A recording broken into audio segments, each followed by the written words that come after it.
Hey there, welcome back to another video. This time around, it is my review of the 1995 comedy National Lampoon Senior Trip. Now, before I get around to sharing more of my thoughts on this film, I want to give a special shout out to Brock for requesting this review, and if there's another film, TV show, or topic that you would like to see me discuss in the future, feel free to donate to my PayPal. The link will be in the video description down below, and I'll try to get to it as soon as I possibly can. Now, National Lampoon Senior Trip is honestly one of the last somewhat semi-decent National Lampoon comedies that I can think of that weren't a part of the National Lampoon's Vacation franchise. And that's not saying a whole lot because the quality of the National Lampoon movies, even when it comes to direct-to-video films, let alone anything that got a theatrical release, other than maybe Van Wilder, was so poor that even just an average movie like this really stands out. Now, this film came out in theaters, I think a very limited release, and did absolutely nothing in the box office. It was a bomb, and critics hated it. In fact, it gets a 0% on Rotten Tomatoes. But I don't think it's that bad of a comedy. There were some moments where I actually laughed. It got a chuckle out of me. It went by at a decent enough pace. I found it to be entertaining enough. I'm not going to sit here and say it's some kind of underrated gem of a comedy, but I'm also not going to say it's particularly that bad or terrible either. The film is directed by Makin, and for the most part, this is a guy who directed a lot of TV, and you can kind of tell like that theatrical films are not necessarily his strongest suit. But he did direct Brain Candy, the Kids in the Hall movie, and I remember that actually looking pretty decent. Definitely looked a little bit better than this. This looked like a low-budget, made-for-cable kind of film. It really did. It looked like something that you'd see on Showtime, for instance. But then again, it's a comedy about a bunch of teenagers who go on a class trip to Washington. So it's not like it's a film that really was going to showcase a lot of really good visuals or anything really that unique or creative when it comes to camera work or other techniques in that regard. But it's still one of those films that admittedly at times does look a little flat because of the fact that this guy directed a lot of TV and directed a lot of direct-to-video stuff. But even with that, the direction still is lively enough. Like, it's not complete roadkill, for instance. Like, the direction does have moments when it comes to some of the more zanier, off-the-wall, comedic kind of moments. I do feel the direction does inject a little bit extra life or energy into those scenes, especially the stuff involving Kevin McDonald's character, who is the most obsessed and crazy Star Trek fanboy you will ever see. But yeah, the direction is not anything spectacular or really that special, but it's not a net negative either. The script is by Roger Kumble and I. Marlene King. And this screenplay is very one-note, pretty predictable when it comes to the plot. You have these teenagers who are at this high school, and a bunch of them are troublemakers or potheads, typical kind of tropes that you would see with characters who were in high school in this kind of comedy in the 90s. In some ways, the film kind of reminds me of something like Camp Nowhere or Heavyweights, but I felt that both of those films were better and ultimately more satisfying than this, despite the fact that I still didn't mind this movie at the end of the day. I just felt as a comedy, while there were some moments that made me laugh, namely a lot of the stuff involving Kevin McDonald and his crazy character Travis, or a few other little bits here and there, like with Jeremy Renner's character, or little moments like there's a scene where two of the characters are sitting on a couch at a hotel at a party, and they're watching Jason Goes to Hell on the television, and the two characters spark up a conversation about what would happen if Freddy fought Jason. As somebody who's a big horror fan, like, that was fun to hear that, and it was cool to see Jason Goes to Hell featured as well. So little things like that. But there's other stuff that just didn't really do anything for me, like the bit where Matt Frewer's character, Principal Todd Moss, he passes out because he's given some drugs to calm down by Tommy Chong, the bus driver, and while he's passed out, one of the female members of the class trip, they give him a makeover and make it look like he's in drag. I didn't really find that funny. I don't really find that stuff funny to begin with. It's very weak when it comes to comedy. Look at him, he's wearing lipstick and earrings and and the stuff with Tommy Chong as the druggy bus driver, that was also really cliched, and nothing about that really made me laugh either. There's this character who's just this fat ass who doesn't speak much at all. His name is Miyaski, and it's insinuated that there's something wrong with him, like he's got some mental deficiencies or whatever, and I didn't find that character likable or hilarious, and they really tried to push this character and his obsession with an Asian woman with blonde hair. Really, where the film is the most fun is when it involves Dags, Jeremy Renner's character, and his friend. I think his name is Reggie, played by Rob Moore, and some of the other characters like Meg or Lisa. But yeah, it's just one of those things where the plot of the movie is very stock and standard. You got these teenagers. They go on a class trip because one of them wrote a letter to the White House talking about how they could possibly fix the school system. And apparently the president really liked it. So there's a local senator who wants to run for president himself, who decides to get all these troublemakers and students who are in detention to go on this class trip because he wants to ruin things so he can get a leg up on a potential presidential race of his own.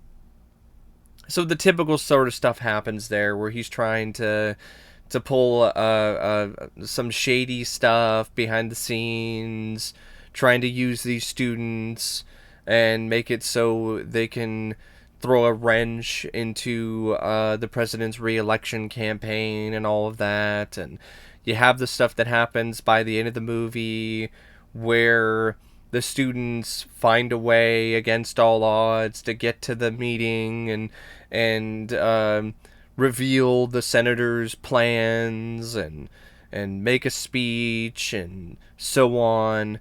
And in between all of this, they're also partying and they're drinking and doing a bunch of debaucherous stuff on the school bus, or you have stuff where the school bus winds up going off-road because the driver died of an overdose, which I thought was a little bleak for a film like this.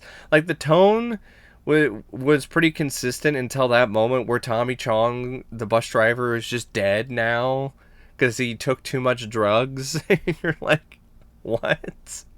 Okay. You have this other stuff involving the principal, who's a tight ass, who ultimately loosens up by the end of the movie. There's also a bit of romance between him and this other teacher who's a chaperone on the school trip. There really isn't a lot of stuff that's going to throw you for a loop or really surprise you when it comes to the writing. It's definitely very standard, like I said, very run-of-the-mill, kind of been there, done that stuff. But the thing that really stands out about it, though, is the stuff with this completely unhinged character named Travis, who is a diehard Star Trek fan, and he is completely insane, and he's following the school bus around because he's assuming that one of the students is a Klingon.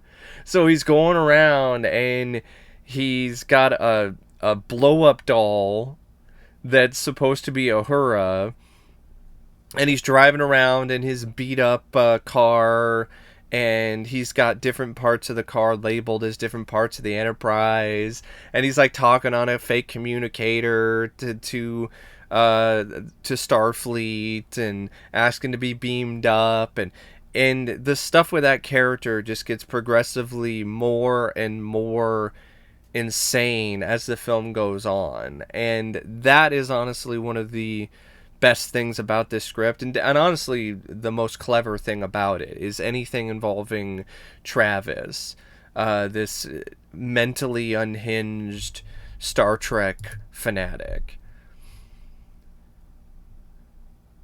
Now, the film also has a pretty solid cast. I think the cast is also what helps make it a serviceable enough comedy.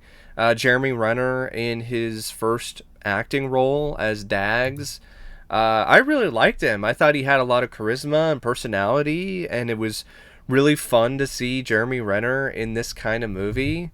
And I did buy him as the stoner guy who's so cool that the whole school revolves around him, or roots for him, or wants to be his friend, or wants to party with him. Like, I could totally buy it. I really did think that he was great in that role.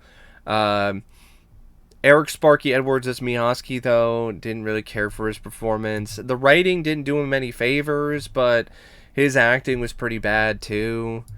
Matt Frewer, he was alright as the tightwad Principal Todd Moss.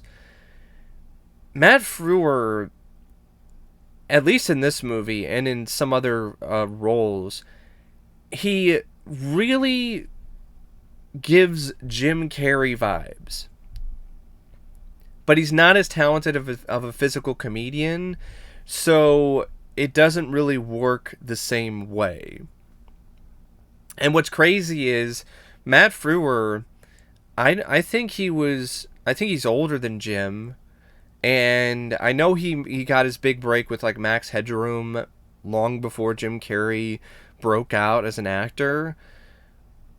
But it's just one of those things where the manic energy is very similar. It's almost like they're related. It's really interesting. Like, when I was watching him in this, I was really thinking, like, is he related to Jim Carrey? Do they have the same genes or something? Because the cadence, the way that he speaks is almost, it's not necessarily identical, but it's very close.